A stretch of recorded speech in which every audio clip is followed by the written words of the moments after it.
Salve a tutti e benvenuti su Hot Game Reviews.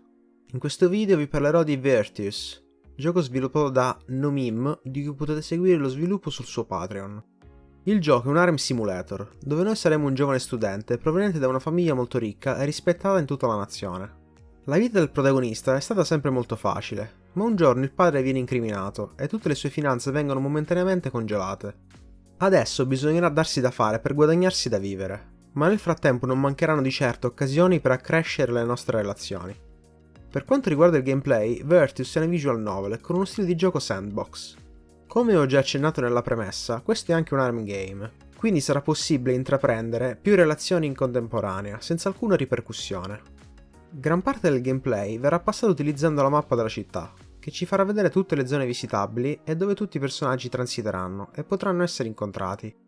Ogni possibile incontro verrà visualizzato sulla mappa con l'icona di uno dei personaggi e servirà ad aumentare il nostro livello di relazione con loro, ed una volta che raggiungerà il punteggio adatto, nella mappa compariranno dei pallini rossi, che serviranno ad indicare il continuo della storia. C'è da dire che molti incontri dovranno essere fatti più volte, e spesso questi saranno uguali, dando una sensazione di ripetitività.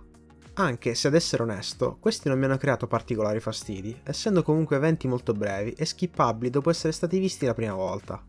Inoltre nel gioco è possibile visualizzare le schede dei personaggi, che ci daranno una panoramica sui loro interessi e sulle loro preferenze.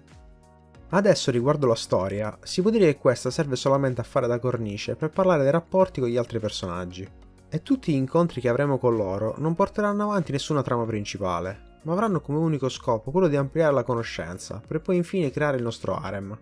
Parlando del loro livello caratteriale, questo è sicuramente ben fatto. Ogni personaggio è unico, e man mano che la conoscenza aumenta, il giocatore non può fare a meno di affezionarsi a loro. Anche se alla fine per ragioni di gameplay, tutti si faranno più o meno corrompere dal protagonista, per raggiungere lo scopo ultimo. Parlando adesso del render, ho trovato questo abbastanza buono. Come ho già accennato in altre recensioni, non sono un grandissimo fan di questo stile grafico, ma man mano comincio ad apprezzarlo, come comincio ad apprezzare i modelli, che in questo caso ho trovato praticamente tutti ben fatti ed alcuni proprio adorabili. Oh God, it's so good. So good. Un altro punto a favore sono le animazioni, che sono certamente ben fatte, anche se forse un tantino classiche, e con un punto di vista che non mi ha soddisfatto appieno.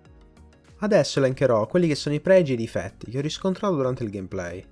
Tra i pregi inizio con la caratterizzazione, che rende ogni personaggio unico ed interessante.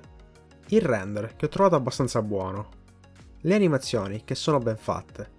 E le musiche e i suoni, che accompagnano bene il gameplay e le scene con i personaggi. Mentre tra i difetti mi sento giusto di inserire la ripetitività, che comunque ad un certo punto, dopo aver visto le stesse scene più volte, comincia a farsi sentire. Adesso assegnerò il mio voto, e quello che in questo caso mi sento di dare è 7,5. Devo dire che ho trovato Virtus un gioco ben fatto e per certi versi anche divertente. Grazie per aver seguito questa puntata di Hot Game Reviews. Lascio in descrizione la pagina Patreon dell'autore in caso vogliate dargli un'occhiata. E se avete qualche domanda da farmi o volete dirmi qualcosa lasciate pure un commento. Alla prossima!